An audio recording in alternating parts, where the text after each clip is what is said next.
అందరికీ ముందుగా happy Easter.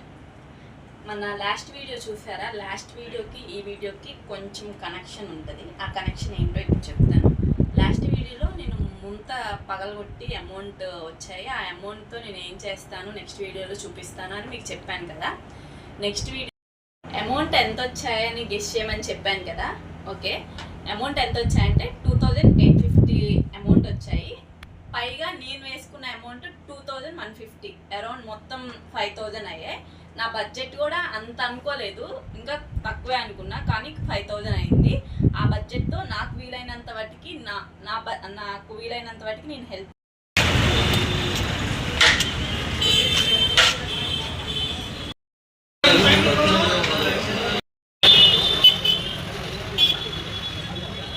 చేశాను. ఆ హెల్పింగ్ వీడియో వస్తూ ఉంటుంది, ఎక్కడ వీడియో స్కిప్ చేయకుండా వీడియో అంతా కంటిన్యూ.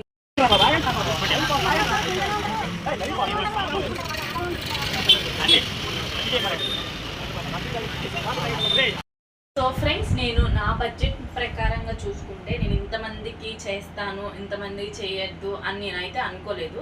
నా బడ్జెట్ నేను ఎంత వాటికి చేయగలనో అంత వాటికే చేద్దాం అనుకొని నేను ఫుడ్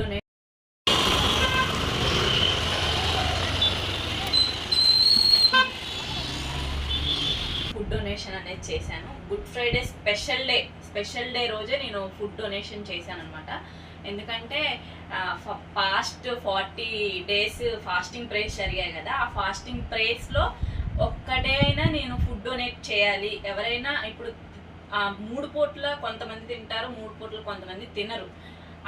అట్లానే నేను అనుకొని నా తరపు నుంచి నేను కొంతమందికైనా ఫుడ్ పెట్టాలి అనుకొని, ఒక్కళ్ళైనా కడుపు నిండా తినాలి ఆ డే అని నేను అనుకొని ఫుడ్ డొనేట్ చేశాను అనమాట. మీరెవరు నెగిటివ్గా అనుకోవద్దు, నెగిటివ్గా కామెంట్స్ చేయొద్దు. ఇది డొనేట్ చేసావు, అది చెప్పుకోవాలా, చూపించుకోవాలా అని మాత్రం మీరు అనుకోవద్దు. నేను ముందు నుంచి చెప్తూనే ఉన్నా, నా హ్యాపీనెస్ కోసం నేను వీడియోస్ అనేది తీసుకుంటున్నా, నా హ్యాపీనెస్ కోసం నేను వీడియోస్ అనేది పోస్ట్ చేస్తున్నా. మీకు నచ్చితేనే చూడండి, బ్యాడ్గా అయితే అనుకోవద్దు, కామెంట్స్ చేయొద్దు. నా హ్యాపీనెస్ కోసమే నేను వీడియో తీసిన. నాకు చాలా ఇంట్రెస్ట్ ఇలా డొనేట్ చేయాలన్నా, ఎవరికైనా హెల్ప్ చేయాలన్నా నాకు ఇష్టం. అది నేను చూపించుకోవడానికి వీడియో తీస్తున్నానని మాత్రం అసలు అనుకోవద్దు. ఇది ఒక మెమరీగా, ఒక గుర్తుగా, అంటే ఈడే ఇది చేశాను అని గుర్తు ఉండాలి అని చెప్పే నేను ఈ వీడియో తీసుకుంటున్నాను అనమాట. ఫ్రెండ్స్, నేను అనుకున్న థీమ్ ఏంటి అంటే, నేను హ్యాండిక్యాప్ వాళ్ళకి, ముసలి వాళ్ళకి పంచుదామనే ఆ వేలోనే నేను ఫుడ్ తీసుకోవటం వెళ్ళటం అనేది జరిగింది. కానీ నేను ఇక్కడ అనుకున్నది ఒకటి, అక్కడికి వెళ్ళేపాటికి అందరూ వచ్చేసారు, అందరూ నా మీద ఎగబడిపోయారు, అందరూ ఫుడ్ అంటే నా చేతిలోంచి కూడా లాక్కొని వెళ్ళిపోయారు. అంటే వాళ్ళకి దొరక్క, అంటే ఇస్తూ ఉంటారు, అంటే నేనే ఇచ్చానని కాదు, ఇస్తూ ఉంటారు, ఇంకా జనాలు ఇస్తూ ఉంటారు, వాళ్ళు తీసుకుంటూ ఉంటారు. ఏమో ఆ రోజు వాళ్ళకు దొరకలేదేమో, నా దగ్గర నుంచి లాక్కొని వెళ్ళిపోయేంత స్టేజ్కి వాళ్ళు వచ్చారు. నేను చాలా హ్యాపీ, కాకపోతే కొంచెం డిసప్పాయింట్ అయ్యాను. అంటే ఫుడ్ అంటే సరిపోలేదు, అంటే నేను అనుకున్నా సరిపోదే, ఎక్కువైపోతాయేమో, మిగిలిపోతాయేమో అని నేను అనుకున్నా. కాకపోతే అక్కడికి వెళ్తే సరిపోలా. నేను మళ్ళా అమౌంట్ అంటే మిగలలేదనమాట, ఫుడ్ మిగలలేదు. నేను మళ్ళీ వెళ్ళి పార్సల్ తీసుకొని వచ్చి వాళ్ళకి ఇద్దాం అనుకునేపాటికి ఇంకా 4 యాడ్ అయ్యారనమాట.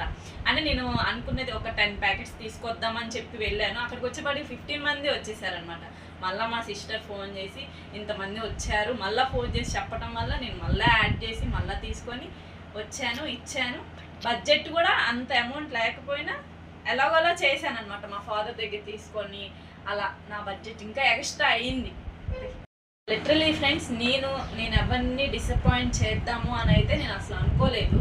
డిసప్పాయింట్ చేయకూడదు, ఎవరైనా హ్యాపీగా తీసుకోవాలి, హ్యాపీగా తినాలి అని అనుకున్నా. కానీ నేను డిసప్పాయింట్ అయింది ఏంటి అంటే, నేను ముసలి వాళ్ళకి, హ్యాండిక్యాప్ పీపుల్స్కి ఇద్దామని అనుకున్నా. అక్కడికి వెళ్ళి, అంటే నేను హ్యాండిక్యాప్ పీపుల్స్ ఉన్నారు అక్కడ, నేను ఇద్దాము అని చెప్పి బండి దిగి వాళ్ళకి ఇచ్చే లోపే మిగతా వాళ్ళందరూ వచ్చేసి ఎగబడిపోయారనమాట. అంటే మాకు ఇవ్వండి అని చెప్పి నేను ఇచ్చేదాకా కూడా ఆకుండా నా చేతిలోంచి లాగేసుకొని తీసుకొని వెళ్ళిపోయారనమాట. నేను అక్కడ కొంచెం డిసప్పాయింట్ అయ్యాను. సో ఫ్రెండ్స్, మీరు వీడియో చూస్తూ ఉంటే తెలుస్తుంది ఎంతమంది వచ్చారు, ఎలా లాగేసుకున్నారు, తీసేసుకున్నారు. నేను ఇచ్చేదాకా కూడా ఆకుండా తీసేసుకున్నాను. తీసుకున్నా పర్లేదు. కాకపోతే ఇప్పుడు ఎండలు బయట బాగా ఉన్నాయి ఫ్రెండ్స్. మీకు తోచినంత ఎవరైనా బయట ముసలి వాళ్ళు ఉంటారు కదా, వాళ్ళకి ఏమన్నా హెల్ప్ చేయండి. హెల్ప్ చేస్తారని నేను అనుకుంటున్నాను. నేనైతే హెల్ప్ చేస్తాను. నేను ఎంతోమందిని చూస్తున్నాను కూడా రోడ్డు మీద. ఎండ దెబ్బ తగిలి మొన్న ఒక నాయనమ్మ గారు చనిపోయారు కూడా, నేను చూశాను ఎండ దెబ్బ తగిలి. సో అందుకని నేను చెప్తున్నాను, ఎవరైనా చూసే వాళ్ళు ఉంటే హెల్ప్ చేయండి కొంచెం. నేను చర్చికి వెళ్ళే దారిలో కానీ, నేను ఎట్ సైడ్ అయినా వెళ్తుంటే, నేను బయటికి వెళ్తుంటే ఎవరైనా కనిపిస్తే నేనైతే హెల్ప్ చేస్తానని నేను చెప్పుకోవట్లేదు. కాకపోతే మీ అంటే ఎవరైనా అట్లా తెలియని వాళ్ళు ఎవరైనా హెల్ప్ కావాలి అనుకున్నప్పుడు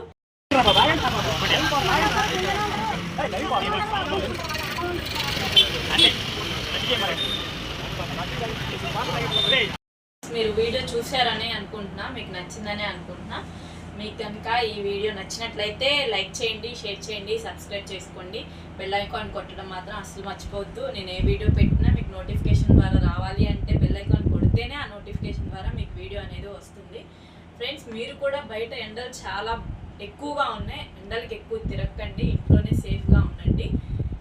సాధ్యమైనంత వాటికి బయట ఎవరైనా హెల్ప్ అడిగితే మీ చేతుల మీదుగా వాళ్ళకి ఒక చిన్న హెల్ప్, వాటర్ కానీ బటర్ మిల్క్ కానీ అలా హెల్ప్ చేయండి. అంతే ఫ్రెండ్స్, మళ్ళీ మరొక వీడియోతో మీ ముందుకు వచ్చేస్తాను. Bye bye. నేను మీకు హెల్ప్ చేయమని చెప్పట్లేదు. నా మాటలు ఏమైనా మీకు హర్టింగ్గా ఉంటే సారీ. నేను హెల్ప్ చేయమని చెప్పట్లేదు, మీకు సాధ్యం అయితే మీరు చేయండి అని చెప్తున్నాను అంతే. Okay friends.